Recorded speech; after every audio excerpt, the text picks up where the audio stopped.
গান হবে না? না গান করে করে বাজাতে হয়।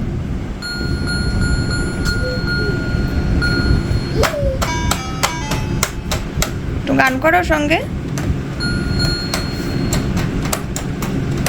Hello everyone, good morning, welcome back to our channel Akash Papri. সকলকে অনেক স্বাগতের সঙ্গে নতুন একটা ভিডিও শুরু করছি।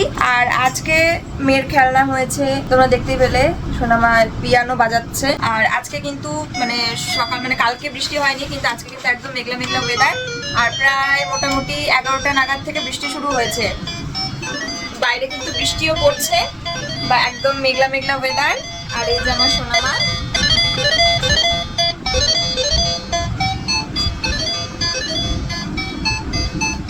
এত সুন্দর মিউজিক বাজাতে পারো।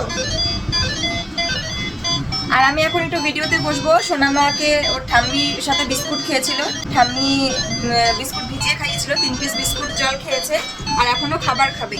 আর আমি ভিডিওটা চেকিং করব, চলো। আর যখন আমি মেয়ে জামা কাপড় ধোয়া, থালা বাসন মাজা মেজে টেজে নিয়েছি, কারণ আমি জানি যে বৃষ্টি আসবে, বৃষ্টির মধ্যে আমাদের সব কাজ বাইরে, তো সেই ক্ষেত্রে করা যায় না আর কি। বৃষ্টির মধ্যে বৃষ্টি চলে আসলে আমরা করতে পারতাম না। তাই কিন্তু বাইরের কাজগুলো মোটামুটি গুছিয়ে নিয়েছি, যদিও স্নান টান হয়নি, এখন ওগুলো করবো। আর যদি কারেন্ট থাকে খুবই ভালো, তাহলে ভিডিওটাও আপলোড দিতে পারবো। জামা কাপড় সব ভাবলাম যে একটু ঝরে যেত, যদি জল ঝরে যেত তাহলে ভালো হতো। তো জল তো ঝরেনি, ঘরেই মেলে দিলাম মেয়ে জামা কাপড়গুলো। আর আমারও নাইটি ছিল, সেগুলো ধুয়ে দিয়েছিলাম, সবই ঘরেই মেলে দিলাম। দেখো বৃষ্টি পড়ছে, খুব ভালো লাগে সুন্দর পরিবেশটা। কি গো, তুমি কি করছো? আমার বরটা বেশ সকাল থেকে একদম কাজের মধ্যে একদম হয়ে গেছে দেখছি। আজকে ডিপলি ভাবে মনোযোগ সহকারে কাজকর্ম করছে। আমি বাইরে কাজ করছিলাম, মেয়ে উঠে গেছিল, মেয়েকে হ্যান্ডেল করা, বেডশিট ক্লিন করেছে, বিছানা তুলেছে, ঘরটাও দেখি একটু একটু পরিষ্কার করছে। বিছানাটা পরিষ্কার ছিল, এলোমেলো হয়ে গেছে। আমি তো এইরকমই একটা বর। চলো চলো এবার আমি একটু ভিডিওটা করি। আইসক্রিমটা পাওয়ার থেকে পাগল হয়ে গেছে। এটা কে এনে দিয়েছে? হ্যাঁ, কে হয় বলো? দাদা? বলো বলো। খুশিতে মুখটা দেখো। দাদা একটু জলটা খেয়ে নাও, তাহলেই দেবো, তাহলেই দেবো। হ্যাঁ হ্যাঁ, তাড়াতাড়ি খেয়ে নাও। মজা লাগছে? তাতে খাও, তাতে খাও। ও জলও গিলতে পারছে না। ঠিক আছে, নেই। এই দেখো, এ বাবা, চকলেট আইসক্রিম কেমন? তেত। আমা হাত দিয়ে দেখো তো, হাত দিয়ে দেখো তো কেমন। তুমি একটু হাত দিয়ে দেখাও কেমন লাগলো। না রেখে দিয়েছো, নাও। ওখানে তেত রাখতে নেই বলে, এই জানে। ওইটাকে চাটবো না, কি পাবে? ওটা ছেড়ে দাও, ওটা খায় না মা। ওইটাকে চাটবে, এইটা নিয়ম, বুঝেছো? ওইটাকে ফিনিশ করবে, ওখানে লেগে রয়েছে, তারপরে বড়টা ধরবে। এটা কে শিখিয়েছে এইসব? এগুলো নিয়ে ভিতর থেকেই আসে, বুঝলো? আর পরিষ্কার করে খেতে বেশি পছন্দ করে। ওটা খেতে নেবে না মা, ওটা খেতে এটা খাও, এটা এটা নেই তো। তুমি এটা খুলো তো দেখি। খা, ওইভাবেই খা। না প্রথমে একটু ছোট ছোট নেবে, তারপর একটু করে বড় বড় তুলবে। দাদুকে একটু আইসক্রিম দাও। দাদু তো তোমাকে আইসক্রিমটা এনে দিল। আইসক্রিমের ভাগ, ওরে বাবা। হ্যাঁ, দাও, খাইয়ে দাও। দেখি আমার নিজে খেয়ে দাদুকে আইসক্রিম খাইয়ে দাও। দাদু তোমাকে এনে দিল। দেখা দেখি দিতে যাচ্ছে, কিন্তু আমার নিজের মধ্যে ঢুকে যাচ্ছে। ভালো। কেমন খেতে? তেত। হাত দিয়ে দেখো তো কেমন। এই এখানে একটা বিড়াল এসছে। বিড়াল নাকি এটা? আমি ভাবলাম কি ব্যাপার। ইস, ডিমটাকে খেয়ে নিল রে কামড়ে। ই বাবা, ডিম ছিল তো মাছের মধ্যে, না? বহুদিন পর খেলাম। মনের মধ্যে পুরো আকুপাকু করছে বলো। এটার একটা টেস্টই আলাদা। ডিম পোড়া পুটি। কাকির কথা মনে পড়ছে, দার্জিলিং আমরা নিয়ে গেছিলাম, মনে আছে? বড় বড় সাইজের। দেখো, শ্বশুরবাড়ির থেকে এসেছে ডিম পোড়া পুঁটি। এই যে একদম গরম গরম, মা জাস্ট ভেজেই বাবার কাছে পাঠিয়ে দিয়েছে। দেখো, আর প্রতিটা মাছের ডিম পোড়া এখন বর্ষা, বৃষ্টি হচ্ছে, এই সময় কিন্তু এই ডিম পোড়া পুঁটিগুলো পাওয়া যায়। দারুণ টেস্ট হয়, পেটে ডিম ভর্তি। কাকির কথা খুব মনে পড়ছে, কাকির এটা ভীষণ ফেভারিট মাছ, ডিম পোড়া পুঁটি। আমরা প্রথমবার যখন কাকিদের বাড়ি দার্জিলিংয়ে গেছিলাম, কাকিরা যখন দার্জিলিং থাকতো তখন নিয়ে গেছিলাম, সেই মাছগুলো খুব বড় বড় ছিল। বড় বড় ছিল কি না ছোট ছোট ছিল মনে পড়ছে না। দারুণ। গ্রামের বাড়ির একটা আলাদাই ব্যাপার। আর আমাদের বাড়িতে যেমন নদীর মাছ, জমির ক্ষেতের শাকসবজি, হ্যাঁ সব কিছু পাওয়া যায়। আর আমাদের বাড়িতে সব কিছুই আছে কম বেশি, অনেক কিছুই আছে, সব কিছু না থাকলেও। দেখো নদীর ধারে ঠিক নয়, মানে রাস্তার পাশে আর কি, নদীর সাইডটা করে মা কচু লাগিয়েছিল। সেই দেখো কচু পাঠিয়ে দিয়েছে, কচুটা কত বড়, এই যে অনেকটা বড় দেখো ভিতরে। আর এই কচুগুলো দিয়ে ডালে এবং আরো অনেক কিছু খেতে দারুণ লাগে, একদম নরম। এই কচু দিয়ে কি সেই বল মাছ, তারপর হচ্ছে কলাইয়ের ডাল? হ্যাঁ হ্যাঁ। তো মা এই যে কচু তুলে সকালবেলা পাঠিয়ে দিয়েছে ধুয়ে ধুয়ে বাবার কাছে। কচু, নদীর ডিম পোড়া পুঁটি, দারুণ ব্যাপার। তারপর আবার এরকম বৃষ্টি। খিচুড়ি রান্না করবো? ইয়েস, করলে ভালো হয় না? কি লাগবে বলো, আমি বাজার করে আছি। নিয়ে আসো। তো সোনামার কিছু বাজার করার ছিল, ওর খাবার দাবার যেগুলো আমি ওর রেগুলার ডালিয়া, তারপরে এমনি ভাত ঠাত যেগুলোতে খাওয়াই আর কি, তো সেগুলোর কিছু বাজার আর কি করার ছিল। তাই তোমার দাদা ভাইকে আজকে সকালেই পাঠিয়েছি। সকালে বলতে খানিক আগে আর কি বাজারগুলো করে আনতে। তো দেখো করে এনেছে, তোমাদের সঙ্গে একটু শেয়ার করি। সবকিছুই যে এখানে আছে তা না, যেগুলো যেগুলো মোটামুটি আমার লাগতো ইমিডিয়েট সেগুলো আনিয়েছি। তো তার মধ্যে দেখো এই যে একটা ডালিয়া, আর বাচ্চাদের খাবার বোঝোই কতটুকু পরিমাণে লাগে, তো সেই কারণে কিন্তু অল্প অল্পতে আর কি অনেকদিন চলে যায়। এই যে একটা ডালিয়া এখনো একটু আছে, তো একদম শেষ হওয়ার আগে আমি নিলাম এই যে। আর এই যে আলু, মেয়ের খাবারে তো রোজ আলু কম বেশি যায়, আর তাছাড়াও এখন আমি একটা রান্না করবো তার জন্যও লাগবে।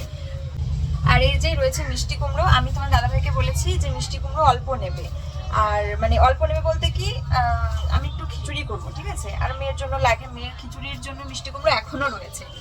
আর এই যে আজকে বাবাও সকালে মিষ্টি কুমড়ো এনেছে, একটা মিষ্টি কুমড়োর তরকারি রান্না হবে তার জন্য। আর মিষ্টি কুমড়ো নেওয়ার পরে বলছে এতটা নিয়েছে, মানে এতটা কেন নিলে, মিষ্টি কুমড়ো ফ্রিজে রাখলেও নষ্ট হয়ে যায় এমন একটা জিনিস। তো এই যে মিষ্টি কুমড়ো এতটা আমার লাগবে না, তাড়াতাড়ি আবারও কালকে সকালের মধ্যে কিছুটা আইটেম করে খেয়ে ফেলতে হবে। তারপর বাবা মুগ ডালটা পুরো ফাটিয়ে ফেলেছে, এখন আমি এটা বেরই করতে পারবো না গো। এই যে বেগুন ভাজা খাওয়ার জন্য এনেছে। এই যে মেয়ের জন্য মুগ ডাল, 500 মুগ ডাল এখানে রয়েছে, কন্টেনারে ঢেলে ফেলতে হবে এখনই। আর এই যে এখানে রয়েছে শ্যামা চাল, এটা। আর একটু চিড়ে আনতে বলেছিলাম মেয়েকে, একটু চিড়ের পোলাও, তারপরে চিড়ের কিছু কিছু রেসিপি করে দেওয়া যায়, বেশি দিন থাকে না এই জিনিসগুলো। এই যে মেয়ের জন্য হলুদ গুঁড়ো। আর এখানে দেখো রয়েছে শ্যামা চাল, গোবিন্দভোগ চাল, এই চালটা দিয়ে খিচুড়ি করবো আজকে। তো এই যে এই বাজার কটাই আর কি আনতে বলেছিলাম, তো সেগুলো নিয়ে এসেছে। এবার এগুলো চলো সব গুটিয়ে রাখি আর সবজিগুলো কাটবো। বৃষ্টির দিন, আর আজকে ভেবেছি যখন বৃষ্টি পড়ছিল খিচুড়ি বানাবো। আর আজকে শনিবার, বাবা হচ্ছে আমাদের বাড়িতে নিরামিষ খায়, তো খাওয়া দাওয়া করে এসছে, খাবার তো খেতোই না, খুব জোর হয়তো চা খেত, তাই ভাবলাম যে খিচুড়ি করি। আর বাবারও খুব প্রিয়, আর তোমার দাদা ভাইয়েরও প্রিয়। কিন্তু এখন বৃষ্টি পড়ছে না, রোদ উঠেছে। যাই হোক, এখানে ডাল ধুয়ে নিয়েছি, আর এখানে আলু, মিষ্টি কুমড়ো আর হচ্ছে বেগুন, এই 3টে সবজি কেটে নিয়েছি।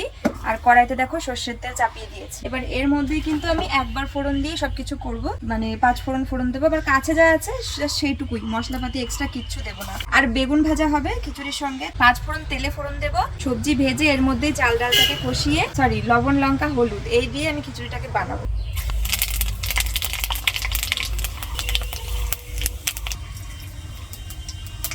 এখানে রয়েছে ধুয়ে রাখা মুগ ডাল, এটা আমি ভেজে নেব। আর এই রয়েছে সবজি কেটে রাখা, সবজিটাও এখন ভেজে নেব।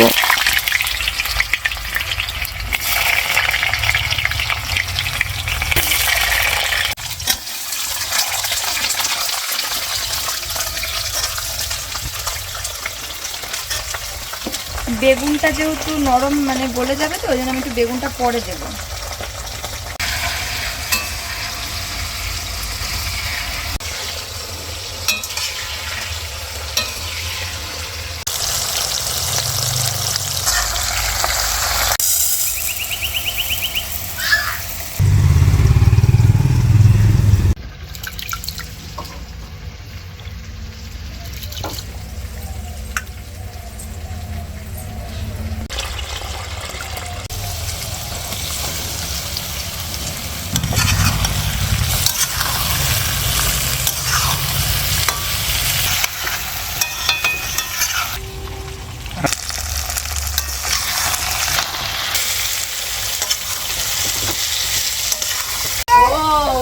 খুলে গেছে, একটু করে দেবো, ধরো কি গো, গন্ধ পাওনি তাই তো? হুম, দেখবা গন্ধ পাবা? দেখি।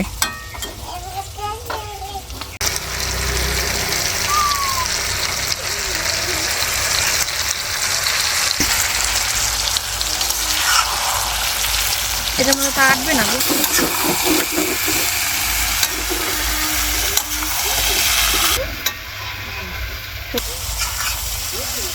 হয়ে গেছে আমার সমস্ত সবজি, চাল ডাল মানে কষানো ভাজা।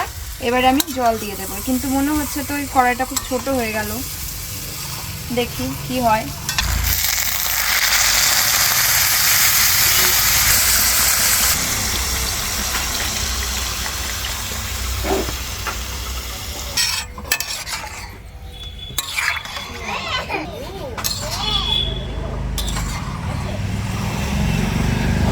মা দেখো ঘোড়ার উপরে বসে পিয়ানো বাজাচ্ছে। মাথার খেয়ালে দেখো। কিছুক্ষণ আগেই বৃষ্টি পড়ছিল, কে জানে এইরকম সুন্দর আবার ঝা চকচকে পরিবেশ হয়ে যাবে। দেখো বৃষ্টি হয়ে গিয়ে একদম আকাশটা পরিষ্কার নীল হয়ে গেছে আর রোদও উঠেছে। যাই হোক, বাইরের পরিবেশটা সুন্দর ঝলমলে আর ভেজা ভেজাও রয়েছে। আর এই যে আমাদের বাড়ির দুষ্টু পুষি। তো চলো এবারে কিন্তু বেগুন ভাজার জন্য ফ্রাইং প্যানে তেল দিয়ে দিলাম। একদিকে খিচুড়ি হচ্ছে আর একদিকে বেগুন ভাজা করব, মেয়ের জন্য খিচুড়িও বসাবো। বেগুনগুলোর মধ্যে নুন হলুদ ভালো করে লাগিয়ে নিচ্ছি। আর বেগুনগুলো একদমই কচি। বেগুন ভাজা খেতে তোমরা কারা কারা পছন্দ করো অবশ্যই কমেন্টে জানিও। আর খিচুড়ির সঙ্গে কিছু একটা ভাজা না হলে কিন্তু জমে না, সে বেগুন ভাজা হোক, পাঁপড় ভাজা হোক, মাছ ভাজা হোক বা বেগুনি হোক।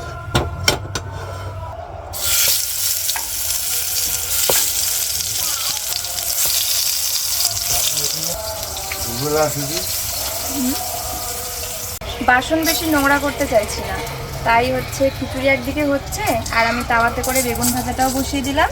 আর বেগুন ভাজা হয়ে গেলে ওই তাওয়াতে মেয়ের জন্য খাবারও বসিয়ে দেবো, মেয়ের জন্য খিচুড়িই করবো।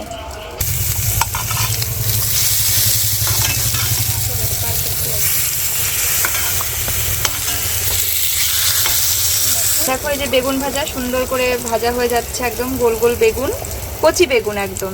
এগুলো তুলে নিয়ে আর একবার ভাজা দেবো।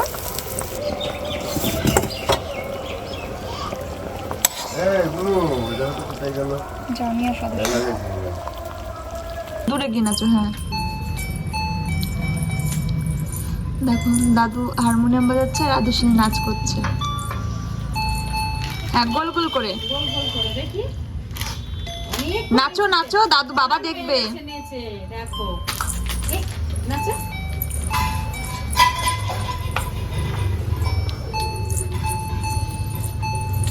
হাত তুলে তুলে, হাত তুলে তুলে নাচো।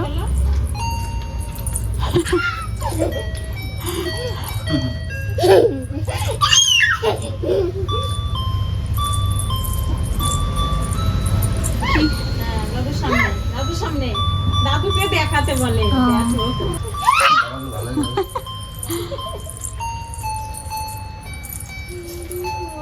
এই দেখো খিচুড়ি কিন্তু কমপ্লিট হয়ে গেছে, সমস্ত জায়গাতেই খিচুড়ি রয়েছে। এখানে রয়েছে খিচুড়ি, এখানে খিচুড়ি, আর মিডিলে আমার মাম্মার খিচুড়ি।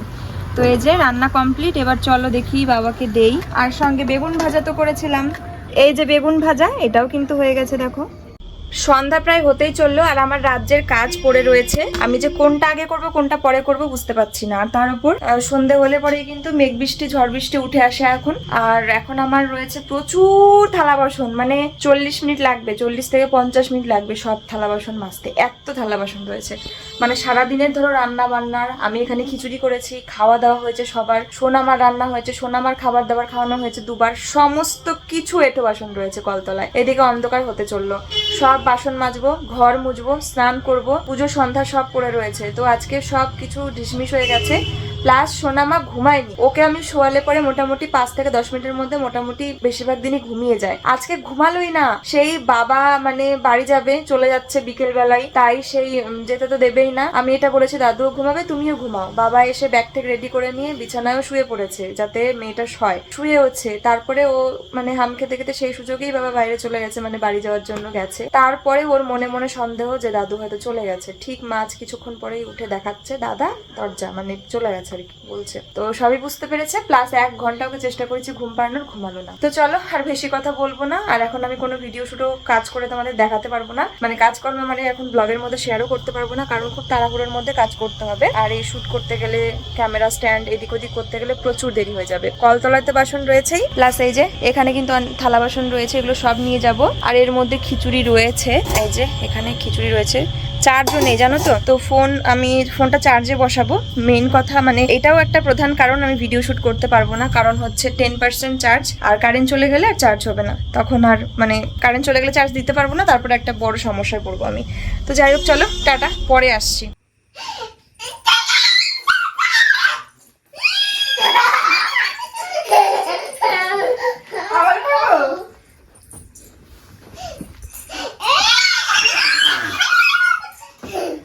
অনেক বড় করবো হ্যাঁ মা।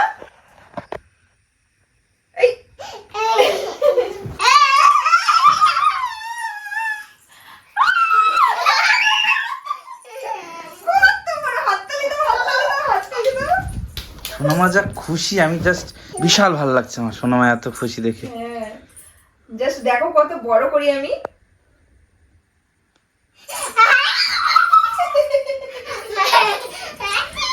বড় হলে বেশি বড় হলে সোনামা বেশি খুশি হয়। আরো বড় করবো হ্যাঁ মা।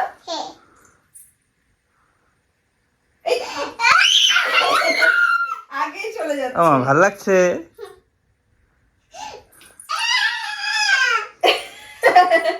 আগের গুলো এত বড় হয়েছে, আর এগুলোতে আরো কিছু মনেই হচ্ছে না। দেখবো বড় হলে আরো বেশি খুশি হবে। চোখ বন্ধ করবা, চোখে যাবে শোনা। বড় করো বড় করো, বেরিয়ে যাচ্ছে আগে। নিচের দিকে ঝুলি রাখো। কয়েকটা এত বড় করে তুমি একটু ক্লোজ শট দেখাতে পারলে না? দাও আমি করছি, দাও আমি করছি, দাও ওই দেখ মাম্মা, আমি করছি। তুমি পারবা না। দেখো আমি এই এত বড় করছিলাম। একটু কাছের থেকে দেখাবো তো যখন ফুলাই।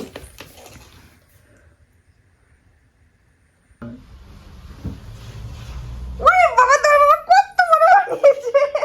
দাঁড়া দাঁড়া দাঁড়া। হ্যাঁ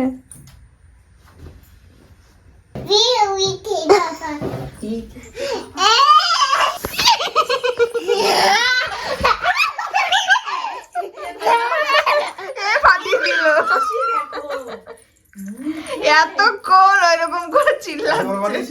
হ্যাঁ এত বড় বানাবি? আবার করবো। ও মাকে দেবে, দেখবা কি মা, আমি বলবো।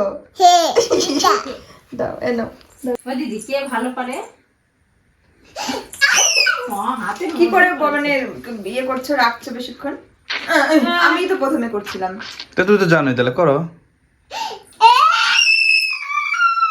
কি মজা পায় সত্যি আমার দিদি। বাহ